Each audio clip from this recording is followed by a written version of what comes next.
श्री सती गुरुदेवाय नमः। फागुन महीने का रहस्य। एक बार माता अनुसुईया ने एक परीक्षा दी। माता अनुसुईया ने कौन सी परीक्षा दी थी कि एक बार उनकी सतीत्व की इतनी महिमा होने लगी कि सब देवता देवियां सब उन्हीं का ही सब उन्हीं का ही महिमा गा रहे थे कि इतनी बड़ी सती अनुसुईया हैं धरती पर कि उनके समान लक्ष्मी, सरस्वती और गौरा ये तीनों ही छोटी पड़ जाती हैं।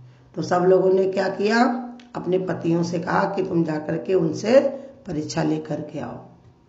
तो ब्रह्मा, विष्णु और महेश तीनों लोग जाकर के अनुसुईया के वहां जाकर के भिक्षा मांगी और कहा भिक्षा हम तभी लेंगे जब तुम पूरे कपड़े उतार के हमको दोगे।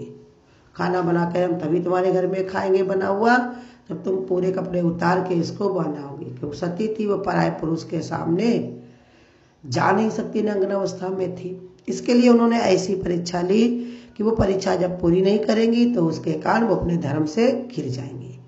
लेकिन उन्होंने क्या किया, परीक्षा में सब उन्हीं को ही अपने पतित के दम से, सतीत्व के दम से उन्होंने जल लेकर के उन्होंने जब छिड़का कि अगर मैं अपने पति की पत्नी सिर्फ पराये पुरुष में ना मन रखती हूँ तो ये तीनों जो मेरे दरवाजे पर आए हैं छोटे से बच्चे बन जाए।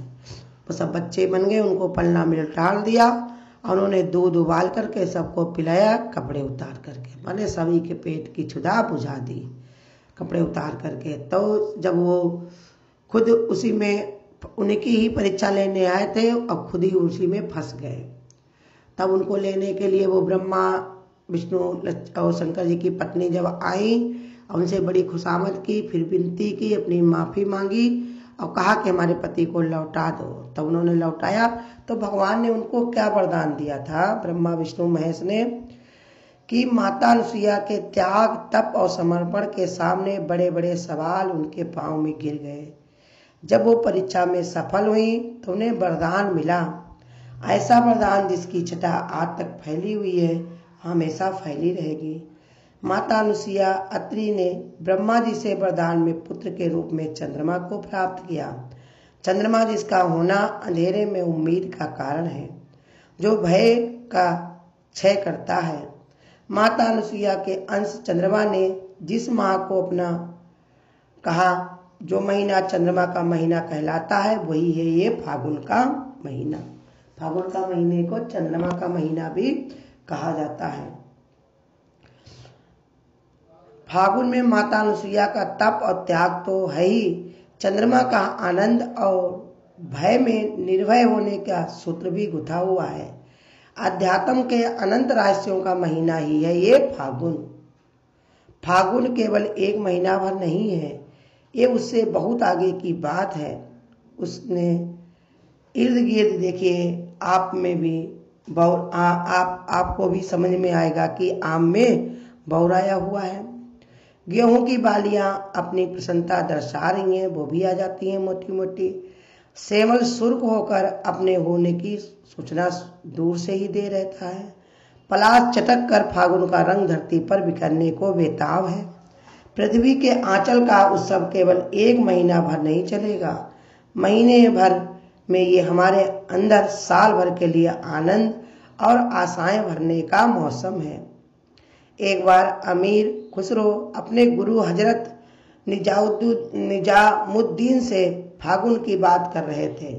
फाग खेलने पर कुमारू बहुत अधीर होकर हंसी मजाक कर रहे थे कि हजरत निजामुद्दीन बोले, खुसारो, जो दिन, जो मौसम, जो महीना तुम्हारे अंदर खुशी लेकर आए उसे ईश्वर का वरदान समझना चाहिए। ये प्रकृति की चाहत है कि मनुष्य को आनंदित रहना चाहिए। उसके अंदर मैं ही प्रकृति का विस्तार हूँ। ये जो प्रकृति के रंग बिखरे हैं वो हमें बहुलता में उत्सव का गूढ़ अर्थ बता रहे हैं। खुसरो, जब तुम्हारी आत्मा तक आनंद के छींटे पहुँचेंगे तो तुम्हारे अंदर इसकी सुगंध आएगी और जब तुम फागुन को महसूस करने लगोगे तब तुम्हारा जीवन, तुम्हारे होने का अर्थ पृथ्वी से आकाश तक पहुँचेगा।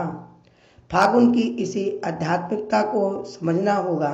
चंद्रमा जब स्वयं बता रहे हैं तो वो गहरी अंधेरी रात है, इसमें मैं हूँ। आज चंद्रमा अपना प्रकाश करके हमको क्या शिक्षा देते हैं कि जो गहरी रात फैली हुई इसमें मैं हूँ और तुम्हें उम्मीद देता हूँ कि सुबह फिर आएगी। ये तुम्हारे जीवन को एक दृष्टि देगी, एक रास्ता दिखाएगी जिसमें भय को समान करने के सूत्र गुथे हुए हैं। कहा ये जीवन में हमको रात में जब चंद्रमा निकलता है तो हमको ज्ञान देता है कि दिन और रात एक साथ चल रहे हैं, रात में भी चंद्रमा रहता है। कितनी भी समस्याएं तुम्हारे सामने हो लेकिन भगवान तुम्हारे साथ में है। फागुन बसंत का हासिल है। हमारे अंदर विचारों की अनंत यात्रा के बीच को विचार कर्म बनकर संसार पर प्रभाव डालता है। वो है हमारे अंदर का फागुन जो हमें बहुत से रंगों को साथ में हंसना सिखाता है। फागुन हमारी संस्कृति का हमारी संस्कार की एक स्पष्ट झलक है जो हमें हमारे अंदर के व्यवहार को बाहर करता है। जब हम उल्लास में होते हैं, आनंद में होते हैं, तो हमारा खुद पर कितना नियंत्रण है और हमारे उस समय दूसरे के जीवन पर क्या सकारात्मक प्रभाव डाल देता है।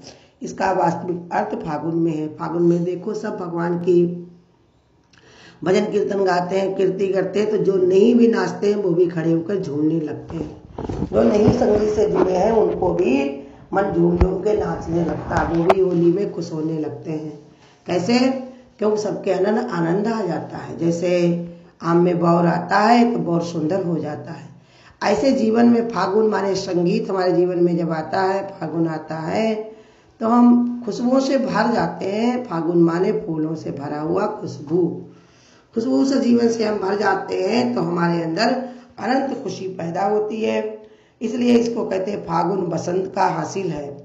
हमारे अंदर विचारों को अनंत यात्रा के बीच में जो विचार कर्म बनकर संसार को प्रभाव डालता है, विचारों की गति भी तेज कर देता है। जो सर्दियों में हम सुस्त हो जाते हैं, जो कैद हो जाते बंध जाते हैं, वो सारी नसों को भी खोल देता है। कितने लोगों को देखो सर्दियों में कितनी बीमारियां हो जाती हैं नसों की, कितने लोगों के जोड़ों में दर्द होने लगते हैं, लेकिन ये फागुन क्या लाता है? सारी बीमारियों को खत्म कर देता है। सबको कैसे भगवान ने कहा झुमा देता है, नचा देता है, कैसे सब आनंदित हो जाते हैं। तो वही बताते हैं हमारे विचारों में संसार का प्रभाव डालता है। बोले हमारे अंदर झूम झूम करके हमें बहुत से रंगों के साथ हंसना सिखाता है। देखो इतने सारे रंग जो खेले जाते हैं तो हमको यही संदेशा देते हैं कि कैसे हमारा जीवन रंग बिरंगा और सुंदर हो और हमारा जीवन हो, साथ में जो हमारे संपर्क में आए वो भी रंगों से भर जाए। गुरु कहते सबसे पक्का रंग है ज्ञान का। ज्ञान के बिया बोते चलो, ज्ञान का रंग लगाते रहो, सबको अध्यात्म की ओर जोड़ते रहो, तो ये विचारों से भरता रहता है हमारे अंदर और इससे हमारे संस्कार भी बदलते हैं। ये स्वभाव संस्कार हमको जो है खुशियों से भर देता है। खाली एक महीने भर नहीं, बताते 12 महीने के लिए हम भगवान की तरफ जुड़ जाएं, लग जाएं। अब हमारा जीवन अपने लिए ना हो, उस परम पिता परमात्मा के लिए हो, उसके प्रेम में रंग करके अब सब लोग एक परमात्मा में रम जाएं। पलाश के फूल जब आनंदित होकर अपने चटक रंग को पा लेते हैं तो झड़कर धरती पर फैल जाते हैं, ताकि उनके संपर्क में आए हर जीव आनंद के उस रंग में महसूस कर सके। सेमर धरती पर बीत जाता है कि देखो मैं भी झूमा, तुम भी झूमो।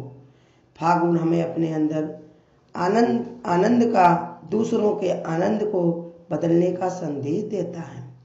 जितनी जल्दी हम इस सूत्र को पकड़ लेंगे उतनी ही तेजी से प्रकृति का मुकुट फागुन हम में प्रवेश कर जाएगा। देखिए ये सब संदेशा, फूल पत्ती मौसम सब हमको संदेशा देते हैं, ज्ञान देते हैं कि देखो जैसे हम झूम करके फूल करके कैसे धरती को सजा दिए हैं, ऐसे तुम भी अपने जीवन को भगवान की भक्ति से, भगवान के रंगों से, भगवान के प्रेम से, संतों के विचार से अपने को सजाओ, तभी तुम्हारा जीवन सार्थक होगा और वही तुम्हें जीने की कला देगा और आगे तुमको सुख और चैन देगा। गुरु हमको सब तरीके से समझाता है कि ये महीना कोई छोटा महीना नहीं, इसलिए भगवान ने जितने भी अध्यात्म के कार्य त्योहार हैं उनमें कहीं न कहीं कोई न कोई अध्यात्म से गुण छिपा हुआ है। कैसी कैसी भक्ति, कैसा कैसा ज्ञान हमको गुरु हर तरीके से समझाता है कि देखो संत महात्मा सब इसी रंग में रंगना चाहते हैं, प्रेम के रंग में, भगवान के भक्ति के रंग में। आज हमारे पर गुरु की बहुत बड़ी कृपा है, जो साधारण से साधारण हमको ज्ञान के रूप में भगवान अपना प्रसाद बांट रहे हैं कि सब लोग खा करके झूम जाए, सबका जीवन आनंदित हो जाए, कोई दुखी न रहे, कोई परेशान न रहे। फागुन की इसी आध्यात्मिकता को समझना होगा। चंद्रमा जब स्वर्ग स्वयं बता रहे हैं कि ये गहरी अंधेरी रात है, इसमें मैं हूँ। चंद्रमा आकर के हमको क्या बताता है कि जो गहरी रात फैली हुई है उसमें मैं हूँ। भगवान कहते कैसी भी तुम्हारे अंदर चिंताएं हो, फिक्र हो, अज्ञानता हो, लेकिन भगवान है। तुम्हें चिंता करने की आवश्यकता नहीं है, कोई भी गहराई में गिरने की आवश्यकता नहीं है। तुम भगवान को देखो, परमात्मा को देखो, उसकी शीतलता में बैठो। उसकी शीतलता में जैसे तुम बैठोगे वैसे तुम्हारा मन आनंद से भर जाएगा। हरि ओम। अगर आपको आज की वीडियो अच्छी लगी हो तो वीडियो को लाइक और शेयर करना ना भूलें। आगे की वीडियोस देखने के लिए चैनल को सब्सक्राइब करें और नोटिफिकेशन